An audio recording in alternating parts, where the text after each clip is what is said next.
Good evening, everyone, and welcome to the Loveworthy channel. With that brief introduction, I want to continue to say that thank you for chiming in and all that good stuff. And I actually want to talk about uh, uh, the advantage of being where you are. Um, on a given, the average adversity or average attack that we deal with is not what we see. For what we see is very surface, and more than likely we have put ourselves in position over time to be attacked spiritually, which majority of the adversity or affliction or persecution that we go through is not natural. It's seemingly to be natural because we look from the natural perspective. But more than likely, the actual the actual focus, or it could be, or it should be, is on the spiritual aspect. Take for example, if a person's job is in jeopardy. Now, the surface is the job being amplified as, let's say, it could be a job is doing a sudden layoff. Okay, well, the surface is that it's sudden, but there was always the warning. Uh, you know,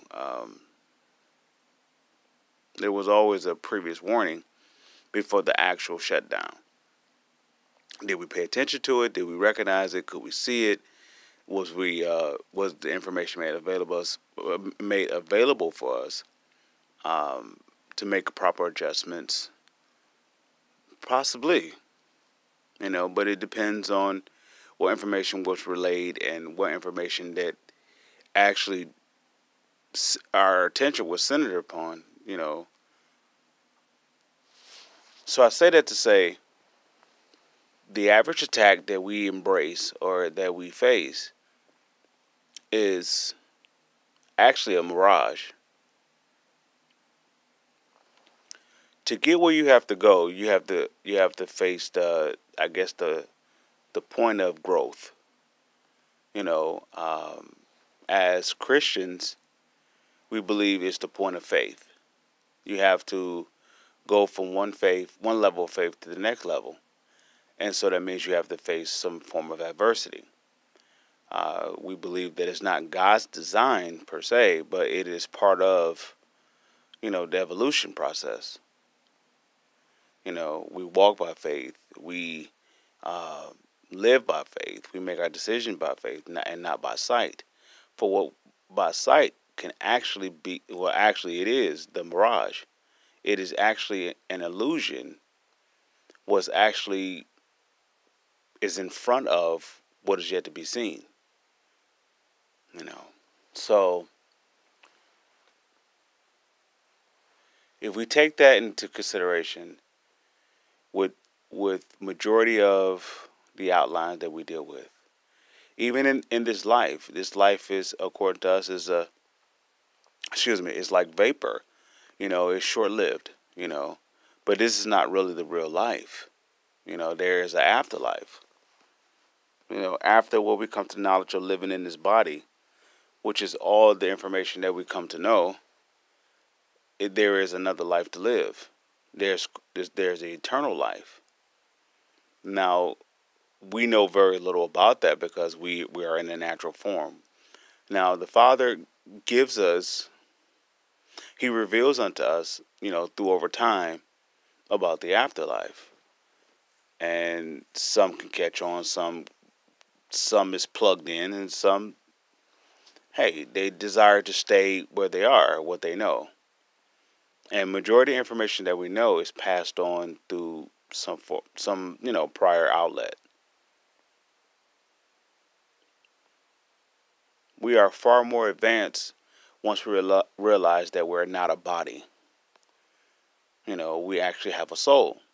That's where our thinker is. That's where our chooser is. That's where um, how we act things out, carry things out, you know. And we are actually a spirit.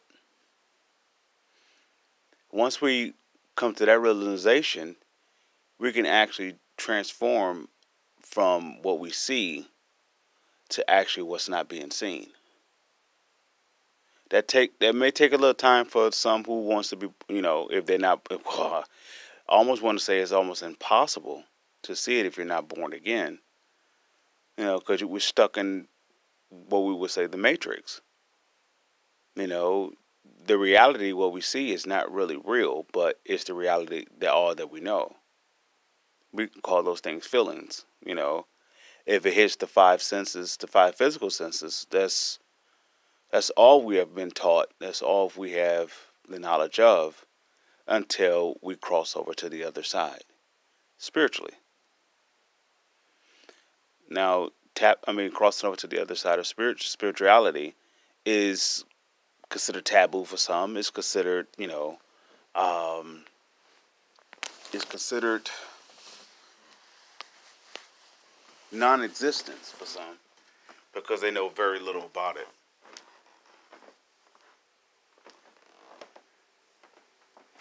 But there's more to be said about us as spiritual creatures than it is for us being natural.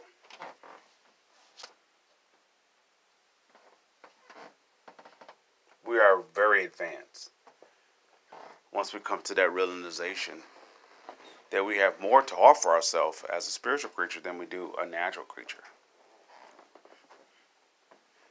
Well, this is part one of understanding that reality, that there's more to us spiritually than it is less of us naturally. Part one.